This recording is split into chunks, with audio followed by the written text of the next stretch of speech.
Hi செல்லங்களா, எப்படி இருக்கிறீங்க? நம்ம இன்னைக்கு ஒரு பழத்தை பற்றி பார்க்கலாம். என்ன பழம்னா கொய்யாப்பழம்.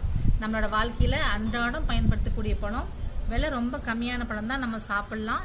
இந்த பழத்தோட நன்மைகள் என்னன்னு பார்த்தோம்னா, நம்ம ப்ரெக்னென்சியாக இருக்கிறவங்க சாப்பிட்லாம்.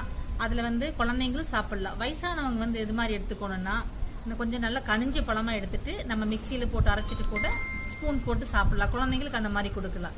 ஒரு காய் வெட்டான பழங்கள் சாப்பிடும்போது நல்லா லைட்டாக பெப்பரும் சால்ட்டும் போட்டு சாப்பிட்டோம்னா லங்ஸ் எனர்ஜி ரொம்ப கூடுதலாக இருக்குது, நல்லா இருக்குது. சளியெல்லாம் வெளியேறும். காய்ச்சல் சளி டைமில் ரொம்ப நல்லா நம்ம உடம்புக்கு சத்துக்கள் நிறைஞ்சிருக்கும். ஒரு பழம் சாப்பிட்டாவே போதும். இந்த பழம் சாப்பிட்டோம்னாலுமே நம்மள அந்த விதை இருக்கிற பழமாக தான் சாப்பிடணும். கேன்சர் செல்களில் அழிக்கக்கூடிய சக்திகள் இருக்குன்னு சொல்லியிருக்காங்க.